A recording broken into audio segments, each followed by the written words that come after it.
할렐루야! 한번 따라서 하시겠습니다. 시내 건너편으로,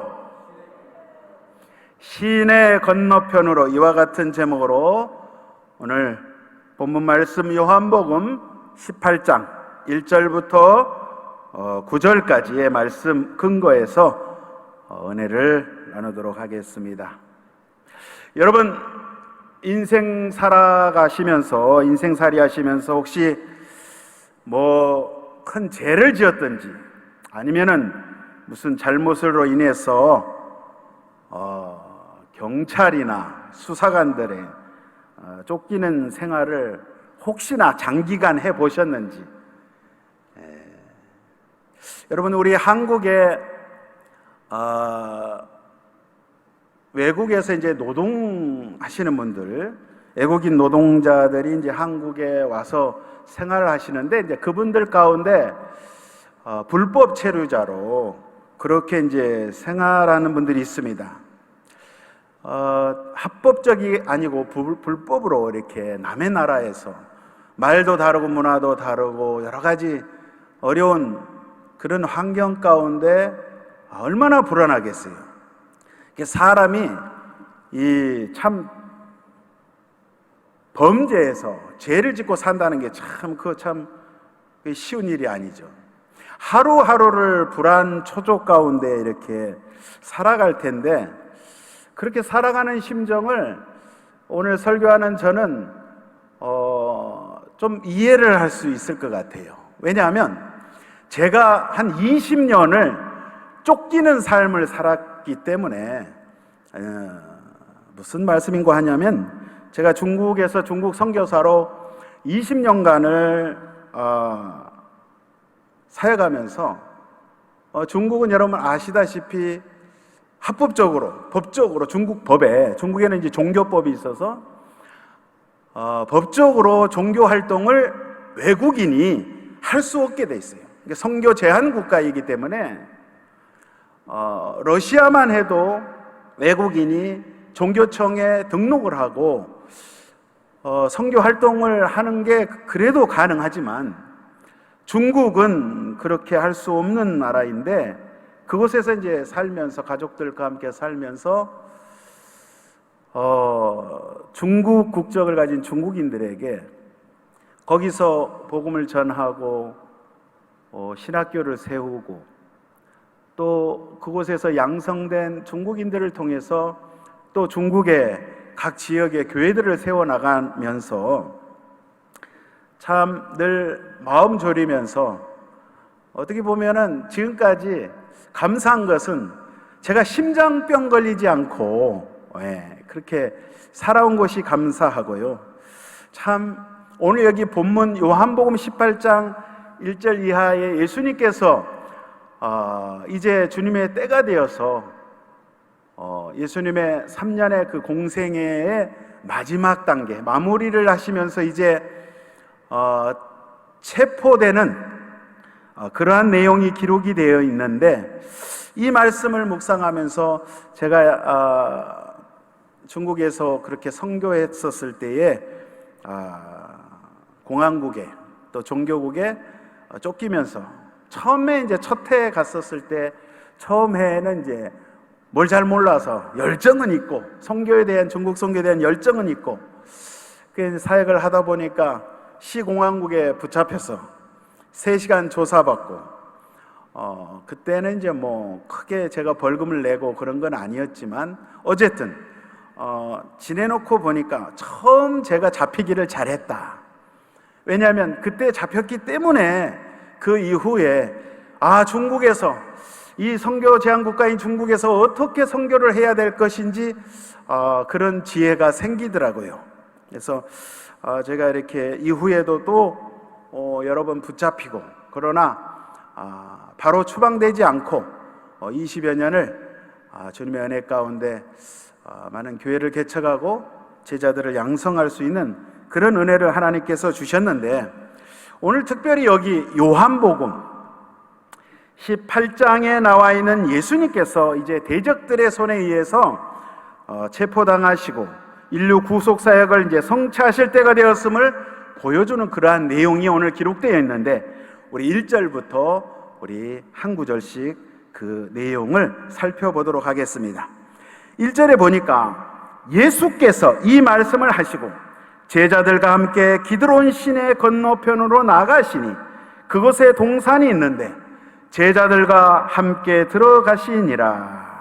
1절에 이렇게 기록되어 있습니다. 이제 18장 앞에 17장에 보시면 예수님께서 이제 하늘 아버지께 이제 기도하시고 오늘 여기 기드론 시내 저편으로 나가셨다고 오늘 기록을 하고 있습니다. 근데 오늘 요한복음에 보면 특이한 사항이 발견이 됩니다.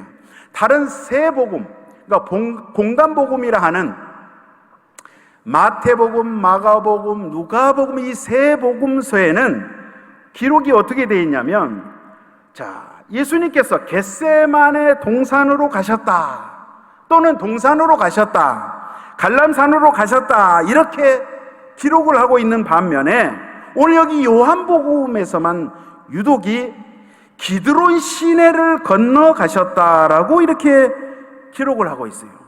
여러분, 기드론 시내 저편은 바로 예루살렘 동쪽에 갈람산이 있습니다. 그래서 그 갈람산에 원래 예수님께서 제자들과 늘 자주 가셨던 겟세마네라는 이 동산이 있습니다. 그런데 왜 굳이 오늘 요한복음에 사도 요한만 예수님께서 겟세마네 동산으로 가셨다 하지 않고 굳이 기드론 시내가 저편으로 가셨다라고 기록을 했는지, 그것을 한번 보기를 원합니다. 여러분, 구약 성경에 보시면 이 기드론 시내를 건너갔던 비온의 왕이 한 사람 나옵니다. 누굽니까? 바로 다윗 왕입니다. 다윗 왕. 이스라엘 민족이 그렇게 자부심을 가진 왕 중의 왕 다윗 왕이 나오는데, 이 다윗이 역사적으로 보면 기드론 시내를 건너게 됩니다. 누구한테 배반을 당합니까? 그의 아들 압살롬에게 배반을 당하고, 그리고 그의 최측근이었던 모사였던 책사였던 아히도벨에게 배반을 당하고 이제 기드론 시내를 건너가게 됩니다. 자, 오늘 다윗 왕이 기드론 시내를 건넜다 하는 것과 예수님께서 오늘 기드론 시내를 건너갔다고 하시는 이 내용에 무슨 연관성이 오늘 있지 않습니까?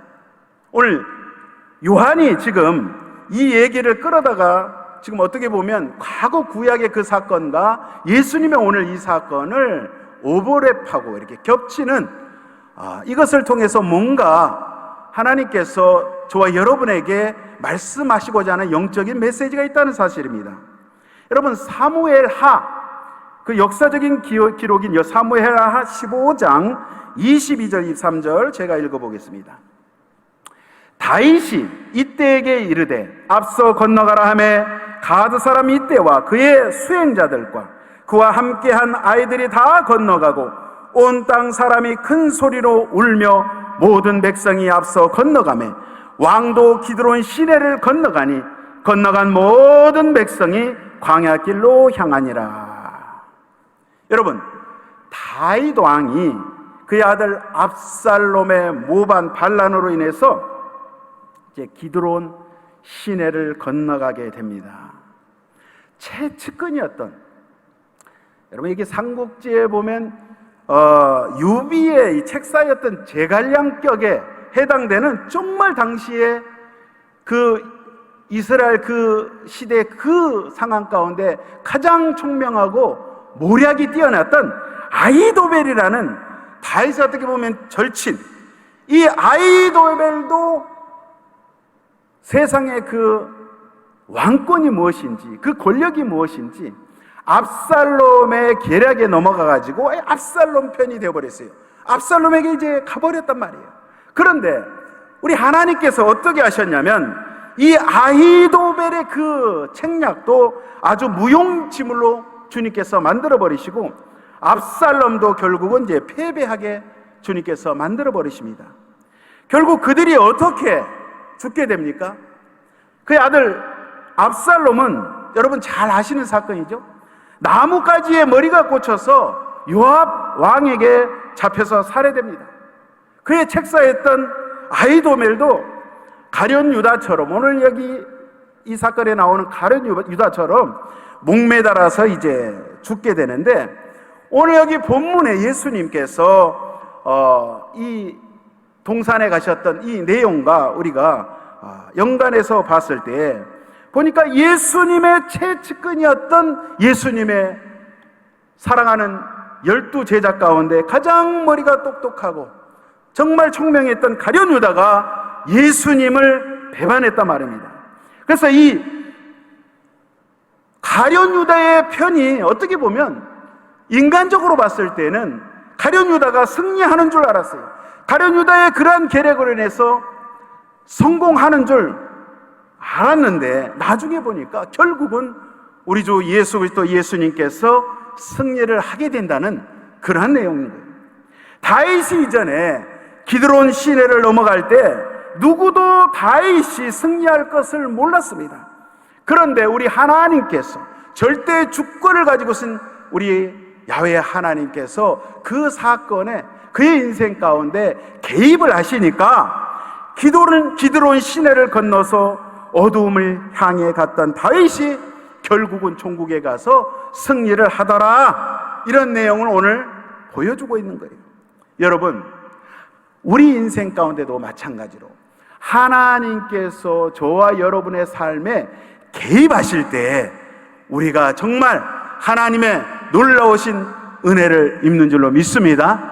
할렐루야. 그래서 여러분, 하나님의 은혜를 입고 하나님의 사랑과 하나님의 긍휼과 자비하심을 덧입게 된다는 이것이 얼마나 중요한지, 여러분, 우리가 신앙생활할 때 우리가 그렇게 기도하지 않았음에도 불구하고 하나님께서 우리를 사랑하시사 우리 사건에, 우리 모든 삶 가운데, 우리 모든 아침에 눈을 뜨고 저녁에 눈을 감을 때까지 매 순간 매 분초마다 주님께서 저와 여러분의 삶에 예수 그리스도의 십자가의 은혜로 우리 가운데 주님께서 개입하시기를 원한다는 사실, 여러분, 저와 여러분은 이것 때문에 참으로 복받은 사람인 줄로 믿습니다. 할렐루야. 자, 오늘 사도 요한이 요한복음에 이 사건, 이 이야기를 끌어들이면서 예수님이 지금 이 모습으로 기드론 시내를 건너서 겟세마네 동산으로 가시지만 예수님은 반드시 결단코 승리하신다는 그러한 말씀을 오늘 해주고 있는 것입니다. 그래서 일부러 예수님께서 오늘 여기 기드론 시내를 건너가셨다, 이런 표현으로 요한이 오늘 말씀에 기록을 하고 있는 거예요. 여러분, 사도 요한이 특별히 이 기드론 히브리어의 기드론 이 단어는 여러분 살펴보니까 어둑어둑하다, 이런 뜻이에요. 여러분, 칠흑같이 어두운 밤, 어두움을 상징하는 그런 어두움이란 뜻을 가진 단어예요. 그러니까 우리 예수님께서 바로 이 어두울 때 어두움을 타서 어두움의 강을, 어두움의 그 시냇가를 건너가셨다라고 오늘 주님께서 말씀하고 계시는 거예요. 그러니까 그 어둠에 속한, 그러한 어둠에 속한 그들이 오늘 내용의 9절까지 쭉 보시면 빛을 들고 와요. 어떤 빛을 들고 와요?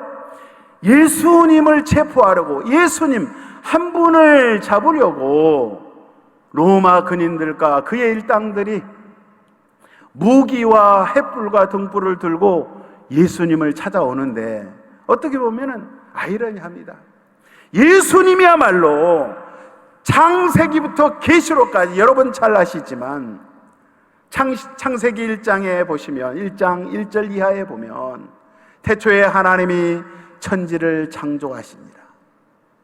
흑암이 깊음 위에 있고 모든 수면이, 이 흑암 가운데 모든 세상이 어둠 가운데 덮여 있었을 때에 하나님의 말씀, 하나님의 성령께서 그 말씀으로 주님께서 임재하실 때 그것이 바로 우리 주님이 빛으로 임재하셨다는 사실이 요한복음 1장 1절 이하에도 기록되어 있듯이 빛으로 오신 예수님, 그 자체가 빛이 되신 그 예수님 앞에 오늘 어떻게 보면은 정말 우습잖아요. 빛 대신 예수님 앞에 어둠에 속한 자들이 그 조그만 등잔 등불 횃불을 들고 예수님 앞에 나타났으니 어떻게 보면 참 비교할 수 없는 그런 장면이 오늘 펼쳐지고 있습니다. 바로 그 흑암위에 하나님의 신, 다시 말씀드리면 하나님의 빛이, 우리 하나님의 빛이 이 세상에 해와 달과 별이 창조되기 이전에 빛 대신 그 원래 광명의 원초 대신 그 하나님의 빛이 운행을 하자 바로 창조가 일어났다는 사실이에요. 그러니까 우리 예수님께서 빛 대신 예수님이 오셨다는 사실은, 빛 대신 예수님이 그 자리에 존재한다는 사실은 바로 이제 새 창조가 일어나게 될 것이라는 것을 오늘 말씀을 통해서 암시를 해주고 있는 거예요. 오늘 다시 말씀을 드리면 우리 주 예수님께서 오늘 여기 그 기드론 시내를 건너지 않으셨다면 우리 예수님께서 십자가 질 일도 없으실 것이고, 그렇게 된다면은 우리 교회의 새 창조는 아마 없을 거예요. 저와 여러분의 구원의 길은 막막합니다.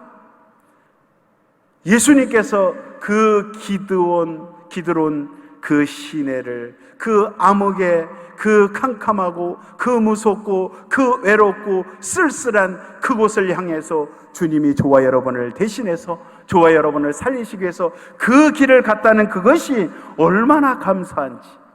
할렐루야. 자, 그런데 그 어둠의 빛을 대적하는 모습 속에서 우리는 우리의 모습을 발견할 수가 있습니다. 그 어둠들이 그 빛을 어떻게 대적했는지 오늘 말씀에 3절에 한번 보겠습니다. 1장 3절이요 18장 3절이요 유다가 군대와 대제사장들과 바리새인들에게서 얻은 아랫사람들을 데리고 등과 횃불과 무기를 가지고 그리로 오는지라. 여기 말씀해 보니까 군대라는 단어가 나옵니다. 헬라어로 스페리아라.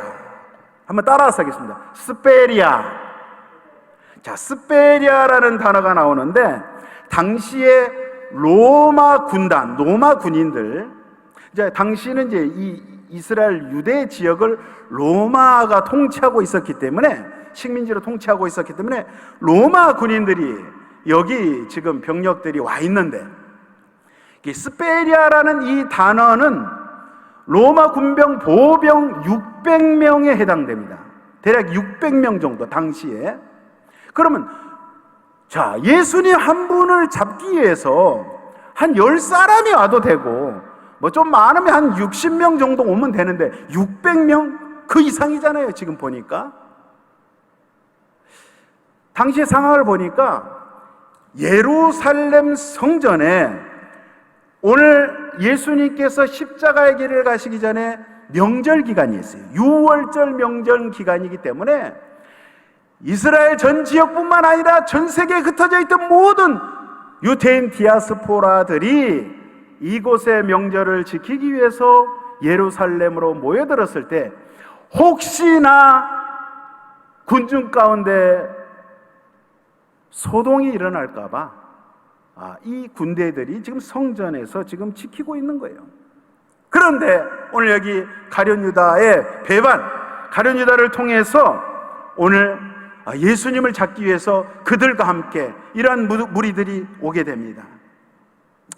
여러분, 참 이 쫓기는 삶, 예수님께서 오늘 여기 보니까 뭐 600명 이상의 군대가, 많은 군대가 동원돼 가지고 예수님을 잡으러 왔는데, 이거 말씀을 보면서도 제가 잠시 과거를 생각하게 됐어요. 한 15년 전에 저를 잡기 위해서 중국 공안에서, 제가 이제 시골에서 중국 현지인들을 이렇게 한 그 지역에서 한 4년 동안 성경을 가르치고 이제 신학교 사역을 하는데, 그때 한 30여 명 이렇게 시골 그 농가에서 그들을 이렇게 가르쳤을 때, 세상에 저를 잡으려고 중국 공안국, 종교국, 국가안전국, 통전부, 통일전선부 4개 기관이, 제가 이제 그때 물어봤어요. 82명이 세 겹으로 그 건물을 저 바깥에 포위해가지고요, 옥수수 밭이 있는 그 밭에부터 시작해가지고 세 겹으로 그 집을 포위해서 들어왔는데, 감사한 것은 제가 그 당시에 그 현장에 없었다는 사실이에요. 제가 와 있는 줄 알고 신고가 돼가지고 잡으러 왔는데, 이제 저도 이제 그런 경험을 했는데, 제가 저 같은 자가 어떻게 예수님과 비교를 할 수가 있겠습니까? 오늘 여기 이 사건을 보면서 예수님이 어떠한 마음이셨을까? 예수님 오늘 여기 말씀해 보면 다 하시면서도 그렇게 그 길을 가셨다는 그 사실에 너무너무 눈물이 나고, 이 말씀을 읽을 때마다 감사가 되고, 얼마나 고마운지. 예수님의 그 십자가 길이 엄청난 길인데, 주님께서 저와 여러분을 구원하시기 위해서, 죄악에서, 사망에서, 죽음에서 구원하시기 위해서 그 길을 가셨다는 사실에 너무너무 감사드리는 거예요. 자, 오늘 이 어둠의 세력들이 진정한 빛 대신 그 예수님을 잡기 위해서 등불을 들고 횃불을 들고 오늘 예수님 앞에 나타났습니다. 어떻게 보면은 진정한 참 빛을 보지 못하는 그들의 어리석음을 알지 못하고 그들이 그렇게 오늘 행하는 것을 오늘 볼 수가 있는데, 자, 오늘 여기 이렇게 한번 말씀을 보니까 이 사람들이 빛 대신 예수님을 찾겠다고 묻습니다. 그런데 그것을 먼저 간파하신 예수님께서 너희가 누구를 찾느냐 먼저 묻고 계십니다. 여러분, 다른 공간복음 마태, 마가, 누가 세 복음서에는 예수님의 어떤 인간적인 모습, 때로는 예수님의 육신을 입고 있기 때문에 나약한 모습을 어떻게 보면은 보여지고 있지만은, 오늘 요한을 통해서 요한복음에 기록된 예수님의 모습은 당당한 모습, 하나님의 아들로서 그분이야말로 진정한 하나님이셨다는, 그분이야말로 진정한 참 빛 되신 분이었다는 것을 주님께서 오늘 보이시면서 먼저 예수님께서 그들이 오시는 것을 알고, 잡으러 오시는 것을 알고, 너희가 누구를 찾느냐, 도대체 너희들 뭘 찾고 있느냐고 주님께서 오늘 물어보십니다. 예수님이야말로 참 빛이 되시고, 할렐루야, 예수님이야말로 진정한 생명수, 생수가 되시고, 예수님이야말로 하늘에 산 떡이 되시고, 우리 예수님이야말로 문이 되시고, 예수님을 통해서만이 우리가 아버지께로 갈 수가 있고, 예수님이 길이요 진리요 생명이 되심을 참으로 우리가 이것을 주님께서 성령을 통해서 믿게 해주시고 믿어진다는 사실이 얼마나 감사한지, 여러분 날마다 그 주님을 찬양하시기를 예수님의 이름으로 축원드립니다. 너희는 누구를 찾느냐, 오늘 말씀을 했을 때 나사렛 예수다라고 이야기를 합니다. 그들이 잡아서 죽여버림으로 말미암아 자기들의 유익을 얻고자 하는 거예요. 어떻게 보면 예수님이 오셨을 때 그들의 눈에는 그들이 그렇게 인정하는 과거의 구약시대 때 다윗 왕조, 그 찬란했던 다윗 왕조, 통일 왕국을 이뤘던 그 솔로몬 왕조 시대, 그들이 그렇게 유대 민족들이, 이스라엘 사람들이 자랑으로 여기는 것을 우리 예수님께서는 어떻게 보면 무시하시는 것이죠. 어떻게 보면 그것을 다 모두 다 부정하시는 거예요. 오직 예수 그리스도를 통하여 그분이 참된 메시아이시고 그분을 통해서 구원에 이른다는 것을 우리 하나님께서 예수님을 통해서 그분의 뜻을 성취하셨다는 사실이에요. 그래서 오늘 그들이 나사렛 예수를 찾으러 왔을 때 예수님이 오늘 말씀하십니다. 9절까지 쭉 읽어보시면 바로 나다, 내니 나를 잡아가라. 주님께서 오늘 말씀하실 때에 오늘 보니까 에고에미 그렇게 표현을 했어요. 이게 출애굽기 3장 14절에 똑같은 말씀이 나와요. 아시에르 히브리어로, 중국말로 하면요, 我是自由拥有的. 나는 어떠한 존재인가? 나는 스스로 영원히 존재한다. 하나님은 그 누구가 창조한 것이 아니라 그분 스스로가 영원 전부터 영원 후까지 영존하시는, 스스로가 존재하시는 그러한 분, 더 이상 어떻게 사람의 단어로, 언어로 형용할 수 없는, 표현할 수 없는 그것을 오늘 요한을 통해서 구구절절히 매 장마다 에고에이미, 나는 존재한다, 나는 스스로 존재하는 자다, 이 말씀을 이 어둠의 세력들에게 선포하셨을 때에 이 사람들이 오늘 여기 보니까 수많은 사람들이 뒤로 나가 잡아졌어요. 순식간에 나가 떨어졌어요. 왜요? 하나님의 그 어미하시고 위엄이 있으시고 대단한 그 영적인 그러한 모습 앞에 주님의 그분의 이름을 선포하셨을 때에 그러한 현상이 오늘 나타나는 거예요. 그러나 그러한 모습을 보여줬음에도 불구하고 그들은 빛 대신 예수님, 진정한 참빛인 빛 대신 그 예수님을 그들은 알지 못하고 깨닫지 못하고 발견하지 못했다는 사실입니다. 자, 우리 예수님께서 예전에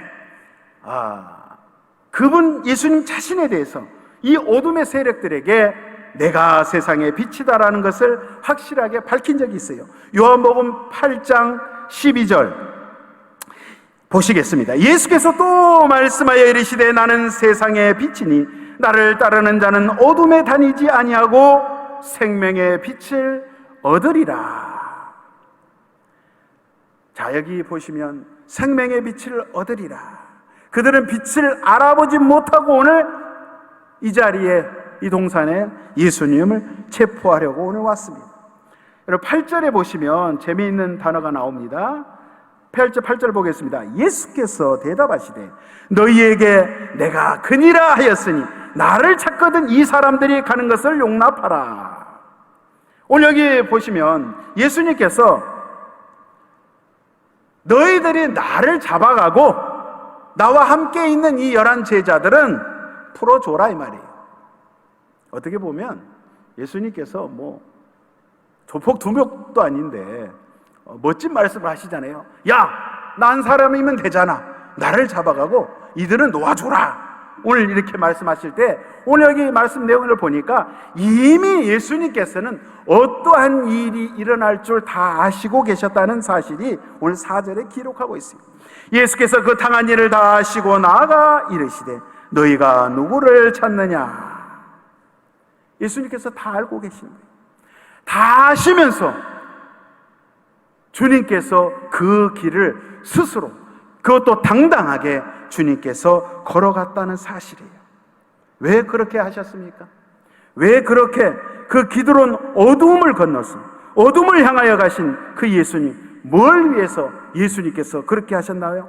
저와 여러분을 살리시기 위해서, 주님의 백성들을 그 어둠 속에서 구출하시기 위해서 주님께서 굳이 그렇게 모든 것을, 모든 고통과 모든 순환과 모든 어려움을 주님께서 감내하시고 다 아시면서도 그 어둠을 건너서 어둠에게로 주님께서 가셨다는 사실.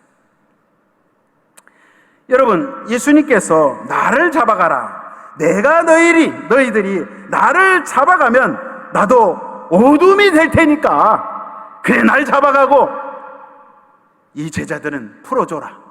주님께서 이렇게 말씀하시는데 이게 요한복음 11장에 보면 똑같은 단어에 똑같은 말씀이 기록이 되어 있어요. 요한복음 11장 44절에 보면 죽은 자가 수족을 배로 동인 채로 나오는데 그 얼굴은 수건에 쌓였더라. 예수께서 이르시되 풀어놓아 다니게 하라. 자, 죽은 나사로를 주님께서 살리시는 장면에서 나사로를 풀어놓아 다니게 하라, 자유케 하라, 풀어놓아 다니게 하라. 그리고 오늘 여기 말씀에 그들이 가는 것을 용납하라, 이 단어가 똑같은 단어예요. 예수님께서 쓰신 말씀입니다. 그러니까 죽음에서, 사망에서 풀어놓아서 자유케 하라, 이 말씀인 거예요. 여러분 9절에 보면 이는 아버지께서 내게 주신 자 중에서 하나도 잃지 아니하였음나이다 하신 말씀을 응하게 하려 하시니라. 자, 예수님께서 내가 너희들이 죽어야 할 그 어둠 속으로 내가 들어갈 테니까 이들은 풀어줘라, 이 말씀 속에 귀한 복음의 메시지가 들어있다는 사실, 살리기 위함인 거예요. 자, 요한복음 17장 12절에도 똑같이 이런 말씀합니다. 내가 그들과 함께 있을 때 내게 주신 아버지의 이름으로 그들을 보존하고 지키었나이다. 그 중에 하나도 멸망하지 않고 다만 멸망의 자식뿐이오니 이는 성경을 응하게 하려 함이니이다. 요한복음 6장 39절에도 나를 보내신 이의 뜻은 내게 주신 자 중에 내가 하나도 잃어버리지 아니하고 마지막 날에 다시 살리는 이것이니라.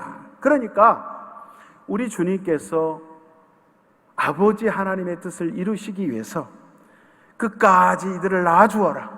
왜냐? 이 내 제자들이 해야 할 일들이 있기 때문에 이제 나는 이 길을 가지만, 나는 십자가의 길을 가지만 이들을 통해서 교회를 세우고 많은 사람들을 아버지의 품 안으로 이끌기 위해서, 많은 사람들이 예수 그리스도의 십자가의 도를 믿게 하기 위해서 주님께서 제자들을 통해서 교회를 세워야 하기 때문에 이들을 풀어주어라, 이들을 살려주어라, 주님께서 말씀을 하고 계십니다. 여러분, 창세기에 보면 오늘 여기 겟세마네 동산과 같은 동산인 에덴 동산이 나옵니다. 이 에덴 동산은 우리의 인류의 조상인 첫 아담은 어떻게 보면 이 에덴 동산, 하나님께서 이 에덴 동산에서 하나님을 예배하고 하나님을 섬길 수 있는 제사장으로서, 그것을 지키는 통치자로서, 하나님의 뜻을 전하는 자로서 주님께서 아담을 세웠지만, 그러나 그는 범죄함으로 말미암아 그가 그것을 이루지 못하고 하나님의 뜻을 이루지 못하고 실패해버렸어요. 그러나 우리 예수님께서 오늘 어떻게 보면 영적으로 같은 동산에, 마치 이 겟세마네 동산이 에덴 동산을 연상하리만큼,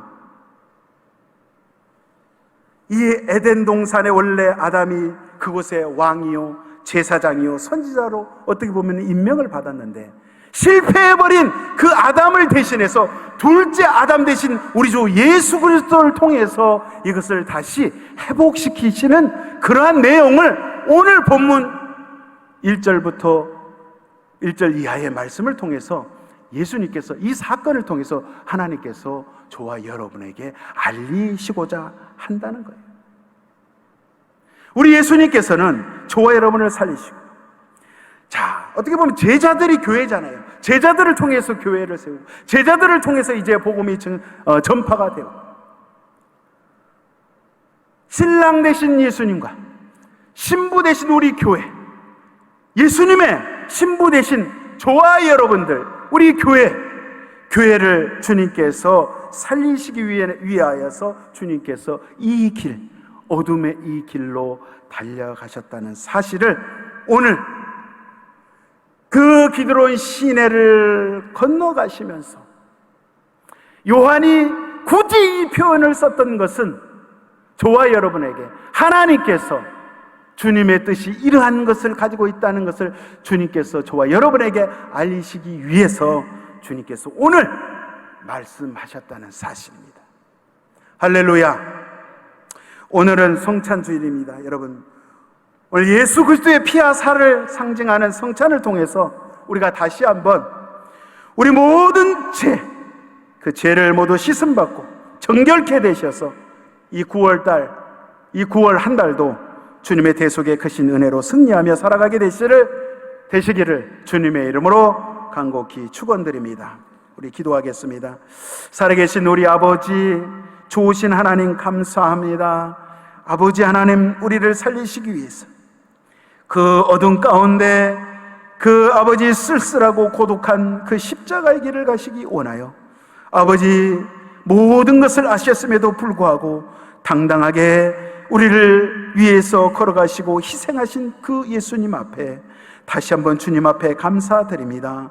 아버지 하나님, 이 아침에 이 한 달을 시작하면서 아버지 우리 마음과 생각이 모두 다 주의 말씀에 아버지 집중하며 하나님의 때로 살아가기를 다시 한번 소원하는 귀한 성도들, 아버지 머리에 주님 성령으로 기름 부어 주시옵시고 아버지의 말씀대로만 살아가며 일평생 주와 함께 동행할 수 있는 복된 자들이 되게 하여 주시옵소서. 주님께서 우리의 마음과 생각을 강력히 붙잡아 주시옵기를 간절히 기도하며 예수님의 이름으로 기도하옵나이다. 아멘.